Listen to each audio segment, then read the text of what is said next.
Você vai acompanhar agora as aulas preparatórias para o Enem. Essa é uma parceria da TV Assembleia com a Escola Legislativa.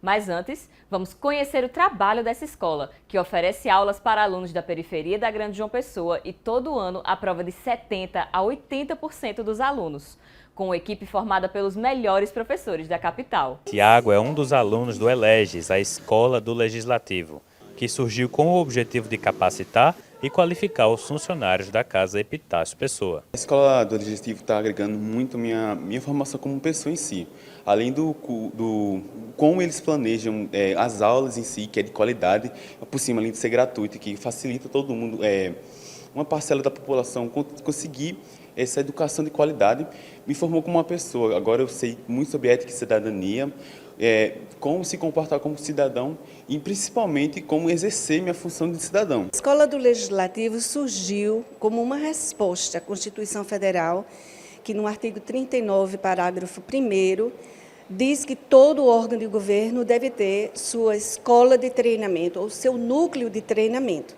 Então, prioritariamente, a Escola do Legislativo surgiu para capacitar os talentos humanos da Casa de Epitácio Pessoa. Desde o início, havia uma necessidade de que a escola aproximasse o poder legislativo da sociedade civil. Então, sentimos essa necessidade de trazer a sociedade para a escola com o intuito de conhecer o funcionamento do poder legislativo. O ELEGES conta com uma ampla programação dentro da educação, para além da capacitação de servidores. Cursos de línguas com inclusão cultural, desenvolvimento da pesquisa científica e cursinhos preparatórios para Enem, que estão sendo desenvolvidos tanto presencialmente como também em parceria com a TV Assembleia, contando com alto índice de aprovação. Aqui a gente tem uma educação de excelência, aqui nós temos uma formação voltada para a cidadania, para a prática cidadã, e nós temos também altos índices de aprovação.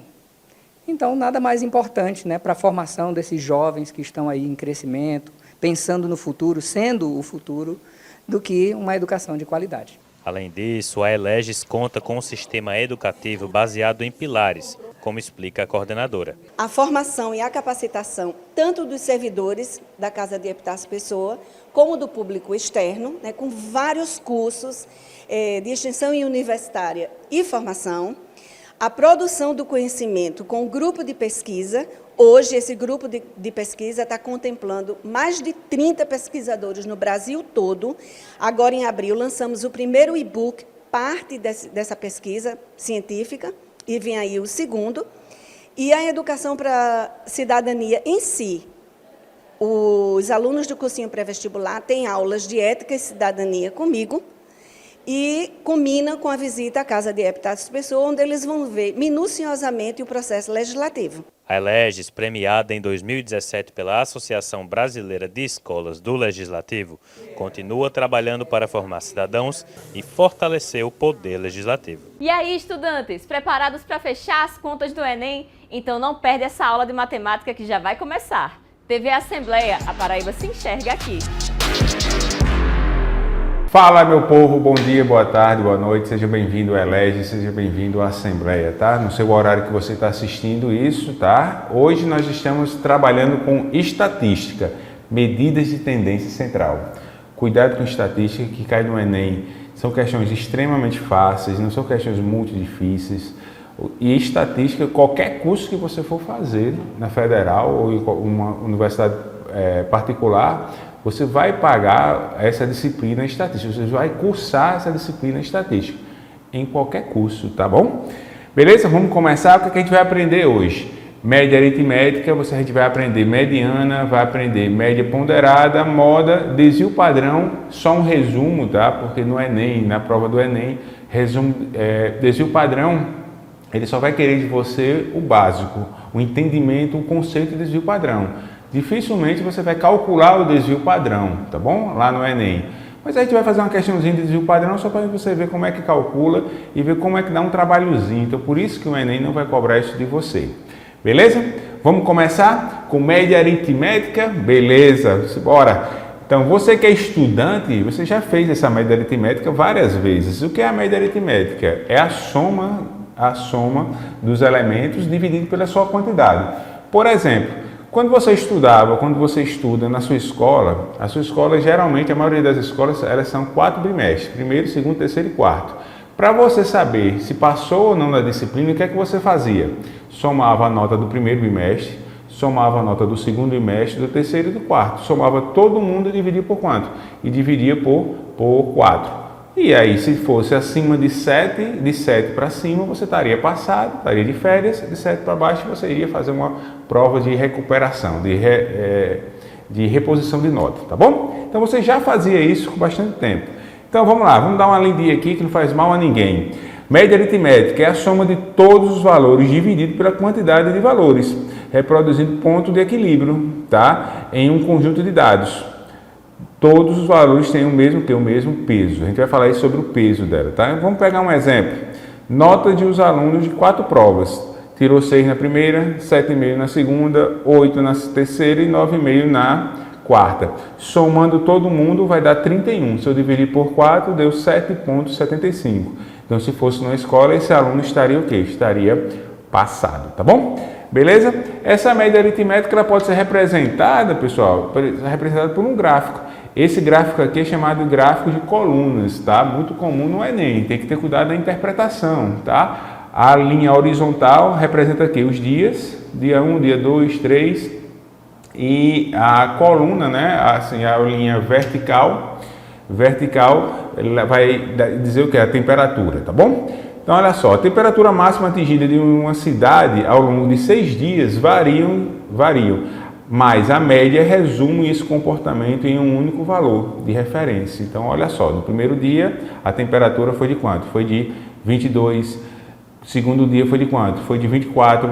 E se eu quisesse calcular a média disso aqui, eu somaria todo mundo, ó, 22 mais 24 mais 26, 23, 27, 22 e dividir pela quantidade, 6. Daria quanto? Daria 144 dividido por 6, dando para a gente o valor de quanto? De 24. Então, a média na temperatura dessa cidade, dos 6 dias, é de quanto? É de 24 graus, tá bom? Então, olha que curiosidade. Se você traçar uma linha, essa linha vermelha, que bate exatamente no 24, que é a nossa média, tá certo? Se você percebeu aqui, eu tenho 2 unidades para baixo, de 24, tenho 2 unidades para cima, positivo em cima da média, 2 unidades para baixo, 1 unidade para baixo, no 23 e assim vai. O que eu quero dizer com isso? Essa diferença de variações estão abaixo da média é negativo, acima da média é o quê? É positivo, tá bom?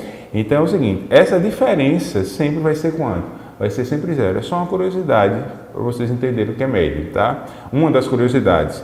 Outra coisa que você pode perceber aqui, se essa linha aqui, todos os valores estão bem próximo dessa linha imaginária, dessa linha vermelha, que é essa linha da média. Todas elas estão bem próximas a esses valores, então significa que eu não tive um desvio padrão muito alto. Então, ou seja, quanto maior o desvio padrão, mais vai ter um ponto muito mais afastado da onde? Da média. Quanto menor o desvio padrão, eu vou estar o quê? Mais próximo da média, tá bom? Outra curiosidade, falando já de desvio padrão. Tranquilo, galera? Um abraço para vocês, hein? Média ponderada. Média ponderada é quando aparece o peso de um determinado valor, ou seja, um determinado dado, tá? É muito comum nas faculdades federais, algumas disciplinas têm pesos diferentes. Mas, Fabrício, o que seria peso? Vamos imaginar que você tem uma disciplina que você tem uma carga horária de 8 e você tem uma disciplina que tem uma carga horária de quanto? De 2. Ou seja, esse 8 e esse 2 seria o peso. Ou seja, essa disciplina com carga horária de 8, ela tem um peso que é um peso maior. Ou seja, como se fosse uma importância, o quê? Uma importância maior, tá bom? Então vamos dar uma lidinha aqui pra gente, tá? Usado quando os valores têm um peso diferente, ou seja, alguns contam mais do que outros no resultado final. Crédito de disciplina, quantidade de itens vendidos, então, ou seja, alguns têm um peso maior. Esse peso ele pode muito aparecer como sendo o quê? Como sendo uma frequência. Então, um elemento que tem maior frequência tem um maior peso. Frequência é maior repetição. Parecido com o quê? Parecido com moda, tá bom? Então, olha só o nosso exemplo. A disciplina A, nota 8, peso quanto? Peso 4. Disciplina B, nota 5, peso quanto? Peso 2. Disciplina C, nota 7, peso quanto? Peso 3. Disciplina D, nota 9, peso 1. Perceba que essa disciplina aqui, a disciplina D, tem peso quanto? Tem peso 1. Tem peso 1. Então, significa que ela é menos importante na composição dessa minha nota. Já a disciplina A tem peso quanto? Peso 4. Ela é o quê? Ou seja, ela é mais o quê? Mais importante na composição dessa minha nota, tá? Então, como é que a gente calcula essa média? Você vai pegar o 8, multiplicar por 4, o 5, multiplicar por 2, o 7, multiplicar por 3, o 9, multiplicar por 1. Soma todo mundo e divide pela quantidade de peso. Qual é o peso aqui na nossa disciplina? A soma do peso, tá? 4 mais 2 mais 3 mais 1, ou seja, a soma desses pesos dá 10. O produto entre nota e peso individualmente de cada um, pega o resultado, soma todo mundo e divide pela soma dos pesos. Ou seja, se eu fosse calcular a nota dessa disciplina, desse candidato, o que é que aconteceria? 8 vezes 4, mais 5 vezes 2, mais 7 vezes 3, mais 9 vezes 1, somando isso aí, os resultados vai dar exatamente quanto? 72. Dividido pela soma dos pesos dá quanto? Vai dar 10. Então, a nossa média ponderada é de quanto? 7,2. Vamos ver isso aí num gráfico? Então, olha só como é que seria num gráfico. Voltando para a minha disciplina, perceba que a disciplina A, ela tem a coluna maior do que a disciplina D, por exemplo, que tem a coluna o quê? A coluna menor. Por que ele tem uma coluna maior, Fabrício? Porque a disciplina A tem um peso maior, tem uma importância maior, tá bom? Então, com isso, faz com que a disciplina A, ela seja, na composição dessa minha nota final, ela seja que puxa a minha nota onde? Para cima, tá bom? Agora, não significa que uma é mais importante do que a outra, né? Mas assim, na composição da nota, sim, tá bom? Beleza? Vamos agora para a mediana. Mediana, o que é que acontece com a mediana? A mediana é o termo central após você organizar o seu rol. O que é rol? É todos os dados estatísticos, tá? O seu rol é um pedaço de uma amostra. Ah, Fabrício, não entendi muito. Olha só. Imagina a gente vai fazer uma eleição.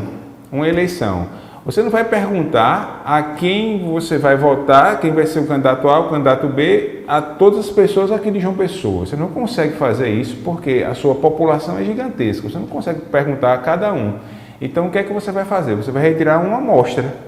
Essa amostra que você tirou e vai fazer uma pesquisa nessa amostra, sobre o candidato A e o candidato B, o que acontece? Essa sua amostra é chamada de quê? Chamada de rol. Eu peguei um pedaço da minha população,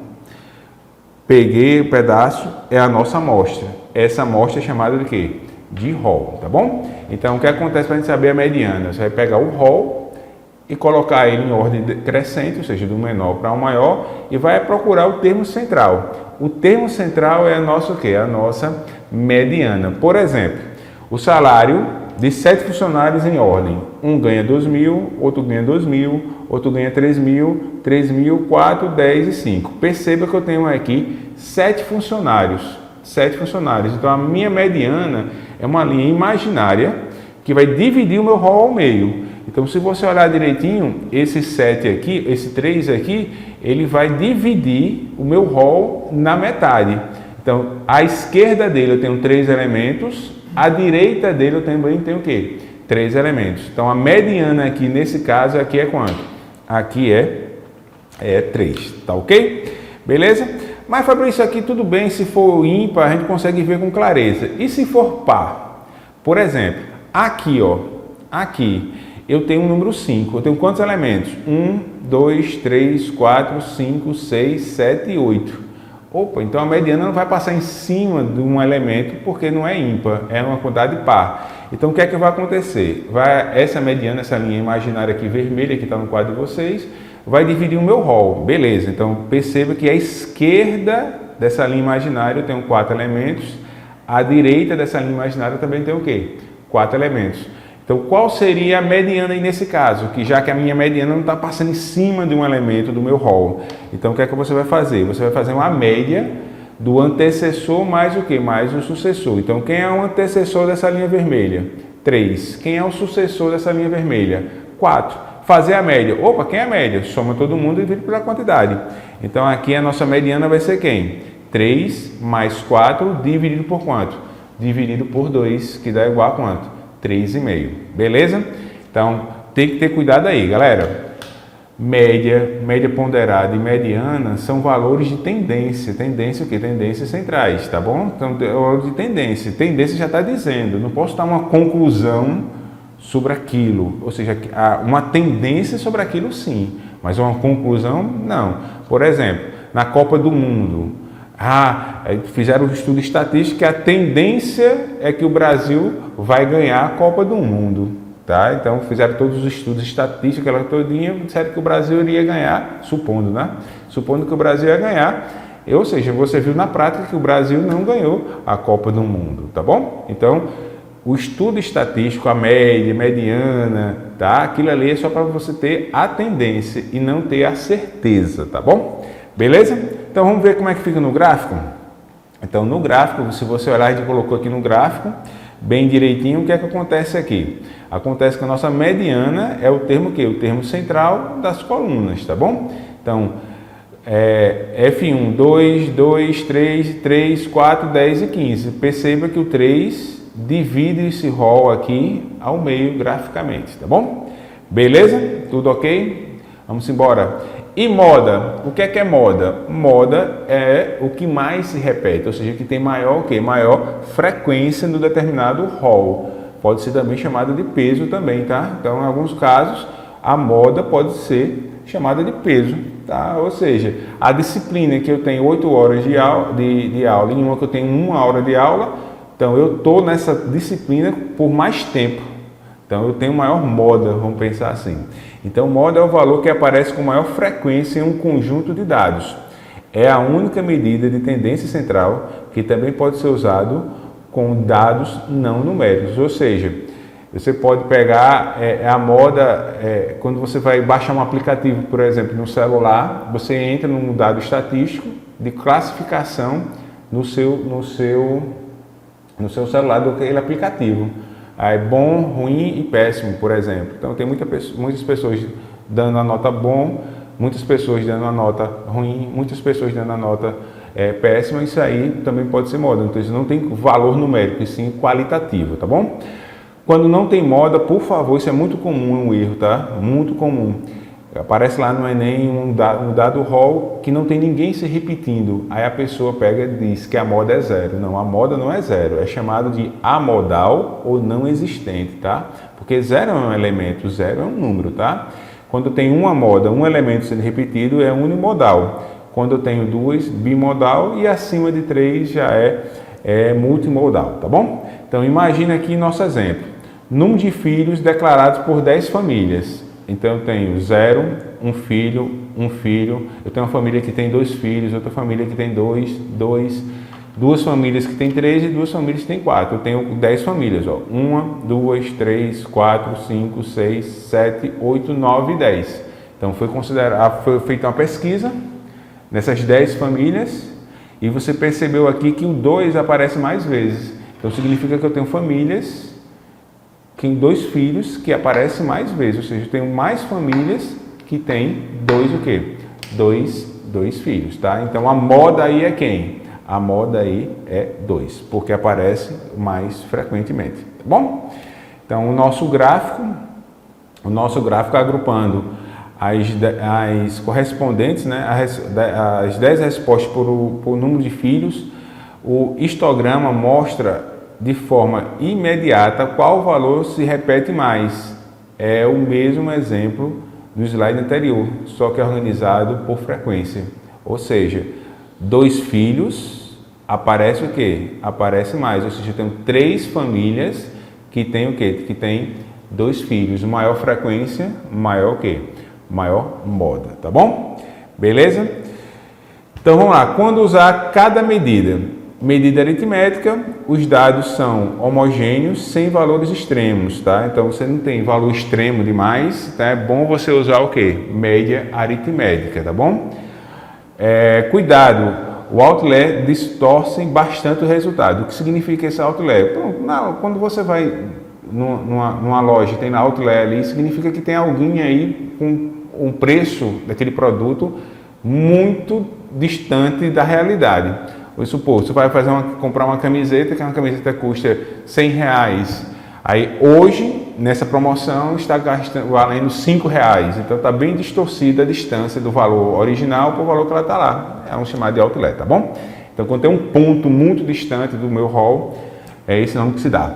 Média ponderada. Os valores têm importâncias diferentes. Média ponderada. Os valores têm importâncias diferentes, ou seja, tem peso. Cada valor tem um peso, cada valor tem o quê? Tem uma importância. Mediana. Há valores muito altos ou muito baixos, tá? Então, quando tiver valores muito alto ou muito baixo, é melhor você usar o quê? A mediana como medida de tendência, tá bom? Em moda, só quer saber o que tem maior frequência ou maior peso, tá bom? Beleza? Tudo certo? Vamos dar uma paradinha aqui. Na próxima aula a gente vai falar sobre desvio padrão e na próxima aula a gente vai fazer exercício, tá ok? Um cheiro no coração.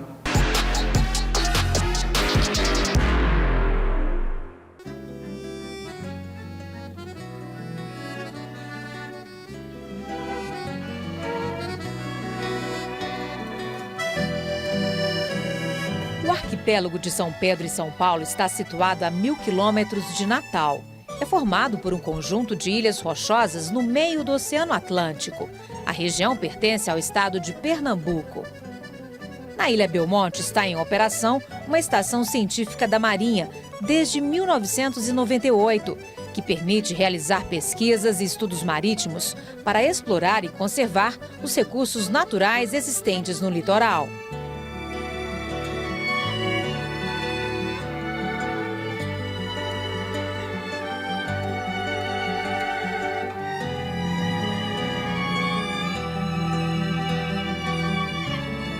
A presença permanente de cientistas no arquipélago é fundamental para o Brasil obter o seu reconhecimento como parte do território nacional e atende à Convenção das Nações Unidas sobre o Direito do Mar que o país assinou.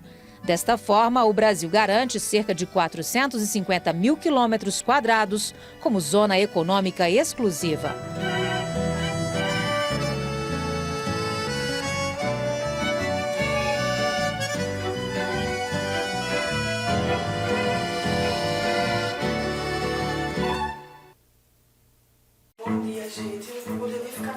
Nossa beleza está na nossa essência. Acreditamos em sonhos e sonhamos alto. Vencemos barreiras e estamos conquistando cada vez mais espaços no mercado de trabalho. Ainda temos muito a conquistar. O tempo nos mostrou que é possível sonhar e que sonhos se realizam. Uma homenagem da Assembleia Legislativa às Marias e Marias de todos os recantos da Paraíba.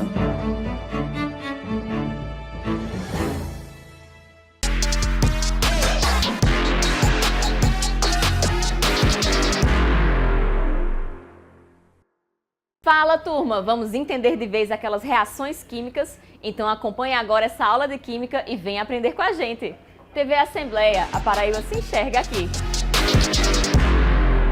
Fala galera, professor Giga aqui na área e estamos aqui para a nossa aulinha 3 sobre essa parte da atomística. Galera, hoje nós vamos começar uma aula basicamente falando sobre a estrutura do átomo. As aulas passadas nós vimos a ideia da evolução dos modelos atômicos e agora nós vamos ver a estrutura atômica. Galera, olha só, o átomo em si ele é constituído por 3 partículas. Os prótons descobertos por Rutherford, lembra lá? Onde tem uma certa carga positiva e uma massa equivalente a 1. Nós temos o nêutron, que foi descoberto por um cara chamado de Chadwick e não tem carga e tem uma massa também equivalente a 1. Massa de um próton é igual à massa de um nêutron. Olha para cá, detalhe importante. E nós temos aqui o elétron, descoberto por nosso amigo Thomson, que tem uma carga negativa e uma massa praticamente desprezível. É 1 sobre 1836, ou seja, ele é 1836 vezes mais leve do que um próton ou um nêutron, ou seja, é uma massa desprezível. Então, galera, o que é que eu quero que você entenda? A representação de um elemento químico. Em termos de conceito, elemento químico é um conjunto de átomos com o mesmo número atômico, ou seja, não existe o elemento químico na natureza. O que é que existe? Um conjunto de átomos. Show? A gente ainda vai ver isso um pouco mais detalhado. Top? Mas quando você pega esse conjunto de átomos, por exemplo, na natureza existem 3 tipos de hidrogênio. O hidrogênio que nós chamamos de prótio, o deutério e o trítio. São 3 átomos diferentes, é o que a gente chama de isótopos. Isso aí é basicamente um assunto para uma próxima aula. Mas nós temos 3 tipos de hidrogênio. Mas quando você vai para a tabela periódica, lá só vai ter um, que é justamente a nossa representação do hidrogênio. Porque ele pega os 3, faz uma média ponderada e lá na tabela ele coloca a representação, que é justamente o nosso elemento químico. Show? Mas o que é que eu quero que você entenda? Conceito de número atômico. Galera, o número atômico, olha para cá, eu coloquei um E, que pode ser qualquer elemento, um A aqui em cima, que é o nosso número de massa, e o Z, que é o nosso número atômico. Então você, aluno, precisa conhecer esses conceitos. O que significa o número atômico que é representado pela letra Z? É o número de prótons. Galera, olha só, para você. Isso é basicamente a identidade do átomo. Todo mundo tem o seu CPF, concorda? Que é um conjunto de números. Então, eu tenho o meu CPF, você tem o seu CPF, todo mundo tem o seu CPF. O número atômico é o CPF do elemento químico. Eu disse aqui que o oxigênio tem um número atômico equivalente a 8. Só o oxigênio tem número atômico equivalente a 8. Então, se você pega uma questão e na questão está lá, um elemento químico X que tem número atômico 8, se você sabe decorado que quem tem o número atômico é o oxigênio, então você sabe que aquele elemento X da questão é o oxigênio. Show? Aí vamos lá. Continuando aqui. Ó. Então, o número atômico é o número de prótons. Galera, o número atômico é o número de prótons de um átomo. Se você sabe que é o número atômico, você sabe que é o número de prótons. Se você sabe que é o número de prótons, automaticamente você sabe quem é o número atômico. E nós temos ainda o número de massa. Galera, olha para cá. Ó. Próton tem massa 1, nêutron tem massa 1, elétron é massa desprezível. Então, se eu quero calcular a massa de um átomo, basta eu calcular o número de prótons e o número de nêutrons de um átomo. Ponto final. Onde estão localizados os prótons e os nêutrons? No núcleo. Onde estão os elétrons? Na eletrosfera. Então eu posso perguntar o seguinte: onde está localizado toda a massa? Onde está concentrado toda a massa de um átomo? No núcleo. Vamos lá. Galera, aí pronto. Você sabe que o número de massa é o somatório do número de prótons mais o número de nêutrons. É só isso. Então, se você quer calcular a massa de um átomo, basta saber quantos prótons e quantos nêutrons eu tenho no núcleo. Show? Professor, mas você colocou aqui que o elemento químico eu tenho massa em cima e número atômico embaixo. Só que aqui você colocou que em cima pode ser o número atômico e embaixo a massa.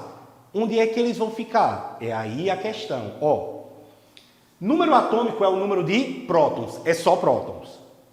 Número de massa é prótons mais nêutrons. Ou seja, qual desses dois sempre será o maior? Galera, o maior é sempre a massa. Por quê? Porque a massa é prótons mais nêutrons. O que é número atômico? Só prótons. Então, galera, independente de onde ele estiver, você vai pensar o seguinte: o maior número sempre será a massa. O menor número sempre será o número atômico. Vamos para o nosso exemplo? Olha para cá. Ó. Maior número, menor número. massa e número atômico. Então, galera, eu quero que você me diga o número atômico, que é o Z, a massa, que é o A, o P, que é o número de prótons, o E-, que é o número de elétrons, e o nêutron, que é o N. Vamos lá calcular? Olha para cá. Número atômico é o número de prótons, 8. Olha que ridículo. Massa. Lembra que massa é o somatório dos prótons mais nêutrons? Beleza. Só que aqui a massa eu já te dei, que é 16. Só isso, acabou. Prótons é o número atômico, vale 8. Prótons e número atômico sempre serão as mesmas coisas. Elétrons, aí vamos lá. Existe um conceito que diz átomo eletricamente neutro. O que é um átomo eletricamente neutro? É que o número de prótons é igual ao número de elétrons. Sempre que você estiver diante de um átomo eletricamente neutro, isso quer dizer que o número de prótons é igual ao número de elétrons. Aí você diz, meu Deus, professor, como é que eu vou saber disso? Basta você olhar para o elemento. Você está vendo aqui alguma carga? Ó, agora eu estou. Então, esse cara não está eletricamente neutro. Só que, ó, não tem carga. Se não tem carga, ele está, sim, eletricamente neutro.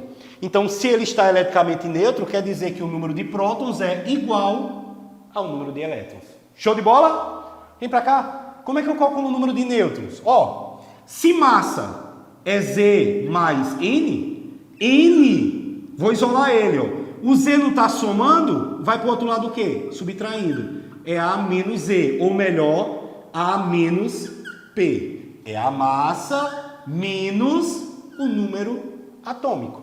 Então, 16 menos 8 dá 8. Ridículo, galera. Isso é ridículo. Vamos para cá. Número atômico, 26. Massa, 56. Prótons é o mesmo número atômico, 26. Está eletricamente neutro? Sim. Por quê? Porque não tem carga. Prótons é igual a elétrons, 26. E para achar o número de nêutrons, massa menos número atômico, 56 menos 26, 30. Calculei assim o número de nêutrons. Galera, aulinha 3, finalizada com muito sucesso. Química é ridículo. Vem com o Giga, te espero nas próximas aulas. Valeu!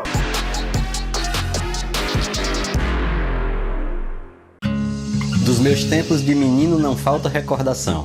Pude sonhar e brincar de bola, bila, peão. No pensamento eu viajava com a minha imaginação.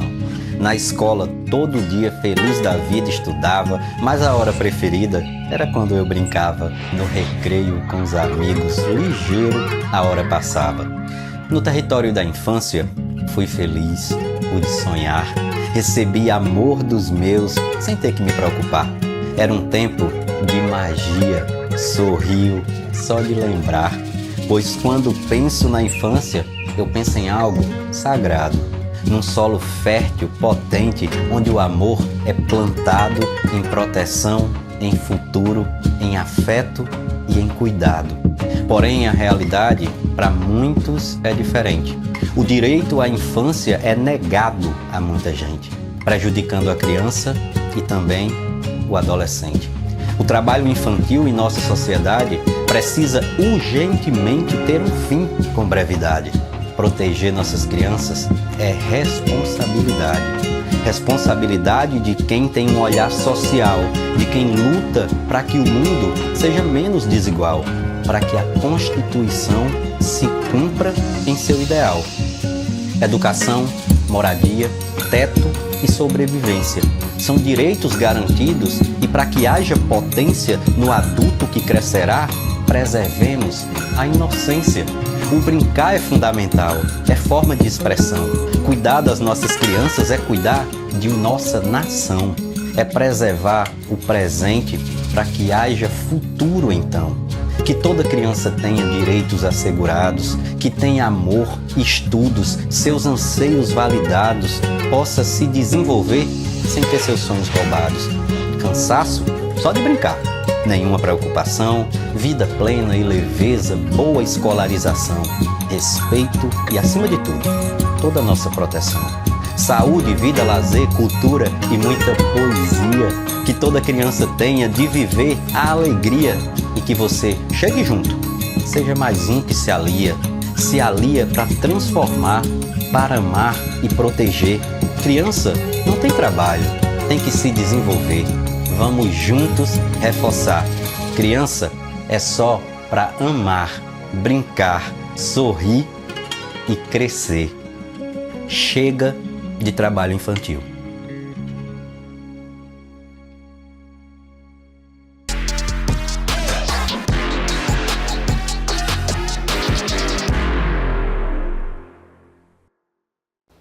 Fala galera, bora garantir aquela nota alta na redação? Fica ligado que agora tem aula com as dicas essenciais para você arrasar no texto. TV Assembleia, a Paraíba se enxerga aqui. Olá pessoal, sou Emily Barreto, professora de redação do Eleges. Essa é a nossa 7ª aula, cujo conteúdo será voltado para as técnicas para contextualizar o tema na introdução do texto dissertativo argumentativo que tu precisa realizar no Enem. Bom, você deve estar se perguntando, professora, mas a gente já viu a estrutura inteira, já viu introdução, desenvolvimento, conclusão. Por que a senhora está voltando para a introdução? Bom, pessoal, nós vimos o macro, certo? Que é essas noções dessas 3 partes e os elementos que compõem cada parte. Agora a gente vai ver o micro, a gente vai ver como organizar esses elementos dentro de cada parágrafo. A posteriori, vamos analisar também como argumentar, tipos de argumentação que você pode trazer na sua redação, elementos válidos, certo? Para a gente blindar esse seu texto para que não fique nenhuma lacuna para o corretor. Vamos sempre lembrar, ele é uma criança de 5 anos que vai te fazer muita pergunta. Ah, mas eu não entendi porque você trouxe esse filme, eu não entendi como é que isso se liga a essa outra informação. Então, para evitar essas lacunas, a gente blinda toda a nossa argumentação, toda a estrutura do nosso texto. Tá? Aqui nós temos 7 técnicas para contextualizar, que nada mais são do que tipos de repertórios que você pode usar na introdução. E por que eu estou dizendo na introdução? Porque um dos tipos que a gente tem aqui é utilizado apenas na introdução. Tá? Eu não recomendo que você traga no desenvolvimento, porque a gente não tem uma base tão forte de legitimidade, que é a noção da adjetivação.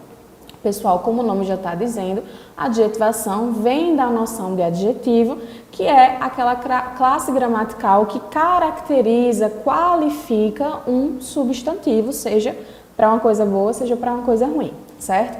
E aí, na adjetivação, o que a gente traz aqui como repertório, ideia de repertório? Nós trazemos consequências de algum viés desse meu tema, tá? Professora, quantas consequências são necessárias? Eu gosto de 3, certo? 3 para mim é suficiente, fica bem objetivo, fica bem claro. Então, vamos analisar como é que eu uso aqui. Só para contextualizar vocês, gente, essas introduções, quem fez fui eu, certo? As únicas introduções que não são de minha autoria são as 2 que eu coloquei aqui dos alunos nota 1000 do ano passado, e a gente vai analisar elas também, como eles utilizaram esses repertórios para o seu texto, certo? Então, vamos andando. Preconceito, desvalorização, abandono familiar. Ao analisar tais problemáticas, percebe-se que, em uma sociedade que valoriza, sobretudo, a produtividade e a juventude, as perspectivas acerca do envelhecimento não são positivas no contexto brasileiro. Dessa forma, torna-se necessário discutir o que gera esse descaso, evidenciando principalmente a marginalização da população idosa e a insuficiência de políticas públicas voltadas a esse grupo. Gente, aqui a gente precisa sempre, lembra que eu falei para vocês, de 2 argumentos, tudo bem? Eu vou manter esses mesmos argumentos, marginalização e insuficiência de políticas públicas, em todas as introduções para vocês entenderem o seguinte.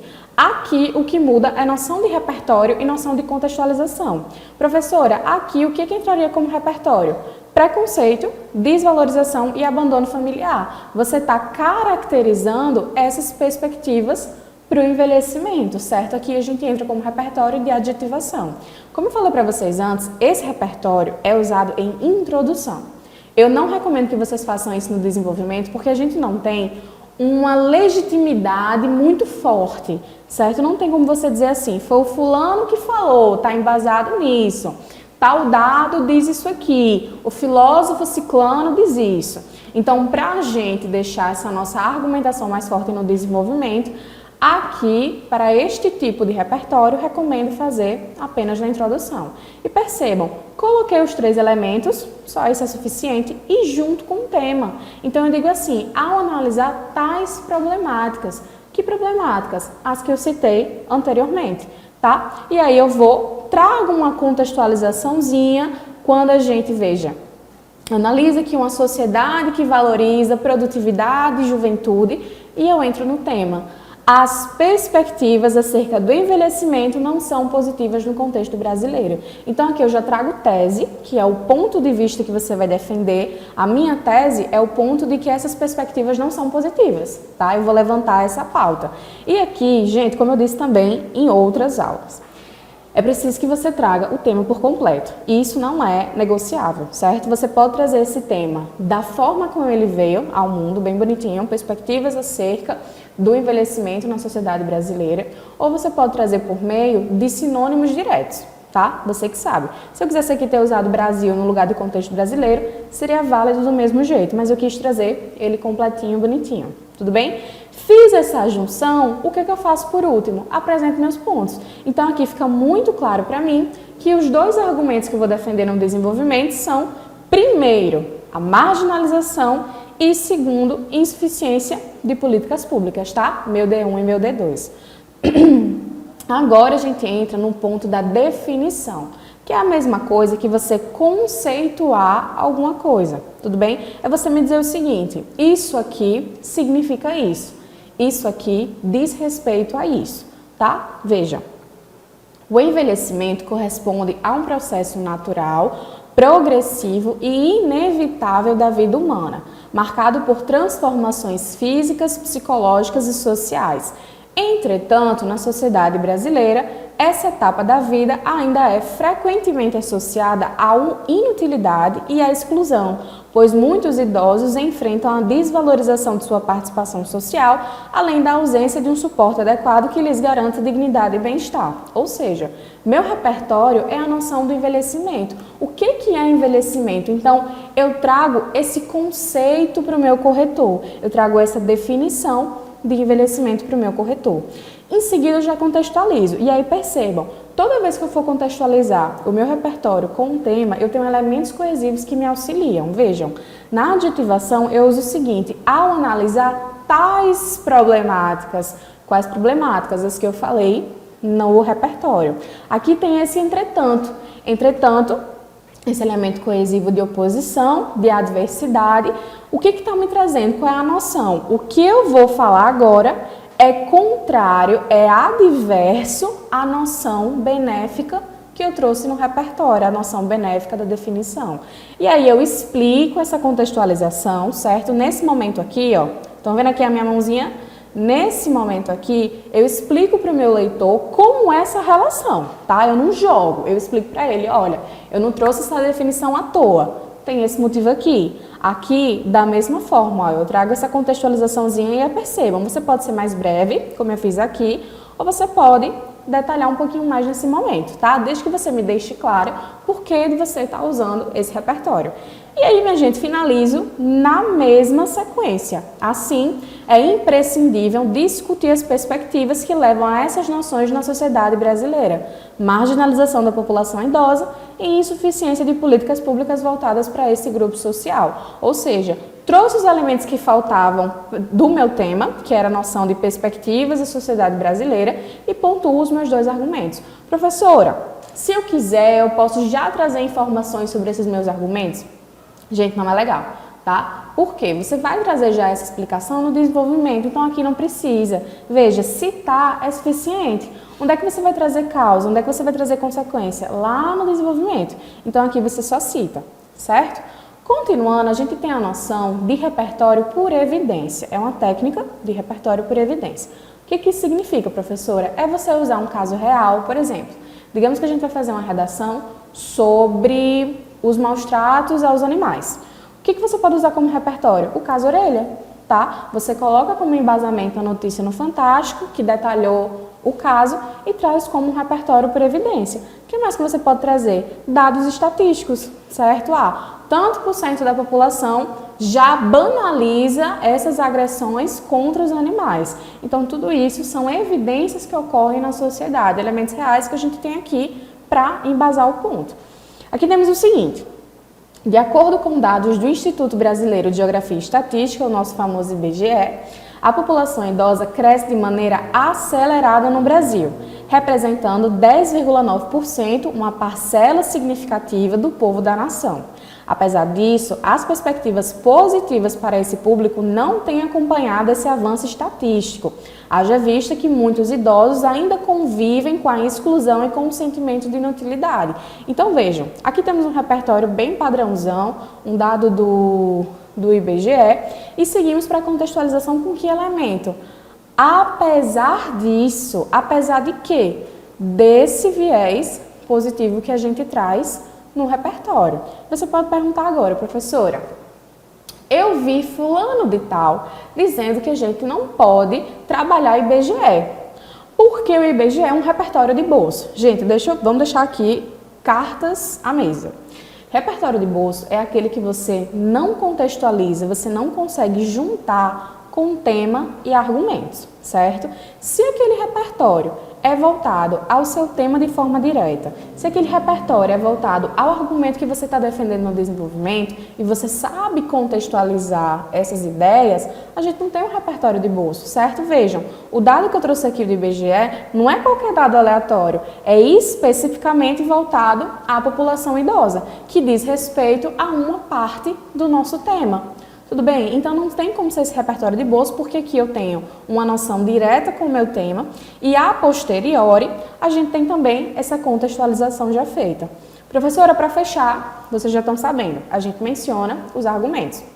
Então, portanto, para sanar as raízes de tais problemáticas, é preciso antes analisar a marginalização social e a insuficiência de políticas públicas voltadas a esse grupo. Tranquilos também. Andando um pouquinho, a gente tem um contra-argumento. O que é contra-argumento? Gente, nada mais é do que a noção de concessão, certo? Veja, embora X aconteça, Y não é efetivado. Mesmo que X seja garantido na teoria, na prática, Y não ocorre. Ainda que fulano de tal tenha dito isso, fora dessa teoria, a realidade é diferente. Ou seja, é você trazer o seguinte: temos um cenário positivo, certo? Mas esse cenário positivo não se respalda, ele não segue de acordo com a realidade. Tudo bem? Vamos analisar aqui. Embora o Estatuto do Idoso assegure direitos fundamentais à população idosa, como dignidade, proteção e participação social, a realidade distancia-se significativamente do que é previsto pela legislação. Isso porque esse público ainda enfrenta situações de abandono, preconceito e negligência, o que evidencia a insegurança quanto às perspectivas acerca do envelhecimento na sociedade brasileira. Vejam, aqui eu trago de novo o tema de uma forma muito clara, muito enxuta do jeito que ele é. Eu pontuo o tema por completo. E aqui em cima, a gente já tem essa noção de contextualização, ou seja, eu trago o Estatuto do Idoso que garante muitas coisas e eu já pontuo que a realidade não segue a legislação. Que legislação? Esse estatuto, tá? Então, faço a contextualização a posteriori com o tema e desço de novo para os argumentos. Desse modo, é preciso discutir o que gera essa problemática, evidenciando principalmente a marginalização e a insuficiência de políticas públicas voltadas a esse público, a esse grupo. Tranquilo também, certo? Aqui a gente entra com a alusão histórica, que nada mais é do que você me trazer algo que aconteceu em dado momento da história, certo? Professor, eu preciso especificamente trazer o ano que aconteceu, o século que aconteceu. Olha, se for uma coisa muito marcante, por exemplo, Revolução Industrial, Primeira Guerra, Segunda Guerra, Guerra Civil, você não precisa, tá? A gente traz como um elemento opcional, um elemento que embasa mais ainda o que você está dizendo, mas não é obrigatório. Você me citar o nome desse marco, desse evento, já é suficiente. E aqui temos o seguinte: durante a Revolução Industrial, entre os séculos 18 e 19, a lógica capitalista consolidou a valorização da produtividade como principal critério de reconhecimento social, marginalizando indivíduos considerados menos aptos ao trabalho intenso, como os idosos. Apesar do lapso temporal, reflexos dessa mentalidade ainda permanecem presentes na sociedade brasileira, na qual as perspectivas acerca do envelhecimento são frequentemente associadas à inutilidade e à dependência. Ou seja, aqui eu trago essa noção da Revolução Industrial e pontuo especificamente como esse evento impactou a vida desses idosos. Tá? É preciso ter essa relação direta para a gente não ter ali um repertório de bolso. E aqui eu pontuo trazendo essa noção da desvalorização das pessoas que não eram consideradas tão produtivas no trabalho. Aqui, ó, onde é que está meu elemento de coesão? Apesar do lapso temporal. Então, quando eu trago isso, eu mostro que eu estou saindo desse ambiente do passado e estou vindo agora para a contemporaneidade. Tudo bem? Aí você pode colocar, fora do lapso temporal, apesar dos anos que se passaram, séculos depois, são elementos que você pode trazer para marcar essa distanciação, tá? E a gente fecha tranquilo também. Assim, torna-se imprescindível pontuar marginalização da terceira idade e insuficiência de políticas públicas voltadas para esse grupo social como catalisadores do óbice. Catalisadores, algo que causa, que mantém, que intensifica, e óbice é a mesma coisa que problema, tá? Aqui a gente entra na alusão cultural e vamos analisar a introdução da redação nota 1000 de Wellington Ribeiro, certo? O que o Wellington usou? Ele usou um conto de Clarice Lispector. E aí, quando a gente fala de alusão cultural, é o que vocês mais gostam de trazer na redação. Eu gosto também, me sinto muito íntima de vocês, que é o seguinte: filme, série, música, documentário, tudo isso envolve alusão cultural, envolve o teu capital cultural, o que tu gosta, quem tu é, tá? E aqui temos o seguinte: na obra Feliz Aniversário, a escritora Clarice Lispector aborda, dentre outros aspectos, a realidade da exclusão vivenciada por grande parte dos idosos brasileiros, os quais, de acordo com a autora, só são lembrados por seus familiares em datas comemorativas. Ao transpor o viés literário, olha aí o nosso elemento coesivo, percebe-se a acentuação dessa problemática, qual aborda a falta de perspectiva social perante ao envelhecimento existente no Brasil contemporâneo. À vista desse conceito, é ideal analisar o passado nacional e o descaso governamental como desafios para a plena longevidade da sociedade. Aqui a gente tem como argumentos, percebam, muito claro para mim, passado e descaso governamental, não minha dúvidas. Por quê? Porque ele cita e acabou, certo? É só isso. E aqui você pode se perguntar também, professora, mas esse conto estava lá no texto motivador. E fulaninho de tal me disse que a gente não podia usar nada do texto motivador na nossa redação. Gente, vamos lá. Idealmente, você precisa de 3 repertórios. Concordamos? Um para introdução e um para cada parágrafo de desenvolvimento. Pelo menos um desses repertórios precisa ser totalmente seu. Um repertório que você não tirou nem do caderno de questões, importante destacar isso, e nem do texto motivador. Os outros você pode pegar do texto tranquilamente, desde que um seja totalmente seu. Então aqui a gente tem uma redação nota 1000 com um repertório que já tinha sido explanado lá, tá? Muito claro pra gente aqui. Entramos agora no último ponto, que é o da citação, que é o de Carlos Eduardo, também nota 1000 do ano passado. Vejam. Para a citação, nós temos 2 possibilidades. Ou você faz uma citação direta, que é você trazer exatamente o que aquele pensador trouxe, sem mudar uma vírgula, ou você traz a citação indireta, que é contextualizando, explicando o que ele trouxe com as suas próprias palavras, tá? Vamos analisar. O sociólogo e professor Boaventura de Souza Santos afirma que a sociedade vive em uma sociologia das ausências, uma vez que os saberes e o modo de vida de determinados grupos tendem a ser invisibilizados por não se encaixarem na lógica da racionalidade ocidental. Nesse sentido, ao analisar o Odier no contexto brasileiro, é perceptível que a população idosa é marcada pela sociologia defendida pelo professor. Tá aqui a nossa contextualização, certo? Vamos continuar. Já que o envelhecimento desses indivíduos testemunha um descaso social de desassistência e preconceito, marcado por perspectivas que dificultam a qualidade de vida e inclusão social. Aqui a gente vê o tema por completo e ele está bem separadinho. A gente tem a noção de contexto brasileiro, tem a noção de envelhecimento e lá embaixo tem a noção de perspectivas. Aqui ele quis trazer um em cada canto. Professora, pode, desde que eu bato o olho e veja que está o tema por completo, tá? Por último, ele entra com a argumentação dele.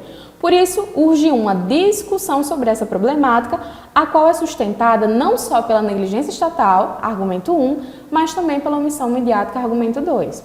Não sei se vocês perceberam, mas vejam, em todas as introduções que trouxemos aqui, há 3 períodos, certo? Ou seja, 3 pontinhos finais. Professor, isso é regra? Não. Mas por que isso é legal? Porque o corretor bate o olho e ele consegue entender onde está cada elemento. Na introdução, precisamos de 3 elementos, então você dividindo cada elemento em um pontinho final, em um período, fica muito mais fácil para a gente, certo? Essa leitura fica muito mais fluida também. Então aqui, ó, 3 períodos e a gente vai andando. Aqui, a mesma coisa, o Wellington traz 3 períodos, 1, 2, 3. Aqui, todas as introduções que eu trouxe também tem 3 períodos, certo? Com exceção dessa adjetivação, porque a gente separa para o ponto final, tá? Professora, se eu quisesse colocar aqui uma vírgula, preconceito, vírgula, desvalorização, vírgula, abandono familiar, ponto final, poderia tranquilamente também, tá, gente? Aqui foi totalmente opcional. Então, vejam, aqui nós tivemos as técnicas para você contextualizar. Use qualquer uma que você se agradar mais. A que eu acho mais coringona é a adjetivação, seguida da conceituação, certo? Então, quando eu não tenho muita coisa na cabeça, quando eu estou economizando repertório, eu opto por essas na introdução, mas fica a seu critério. Espero que vocês tenham gostado da aula. Beijo e até a próxima. Para reforçar os seus estudos, você pode acessar a Biblioteca Cidadã neste QR Code e baixar os materiais didáticos que você precisa para arrasar no Enem. E se você perdeu alguma aula, fica tranquilo, tem reprise às 5 da tarde e às 10 da noite. Fique por dentro de todas as informações seguindo a gente no Instagram, @tvassembleia.pb. TV Assembleia, a Paraíba se enxerga aqui.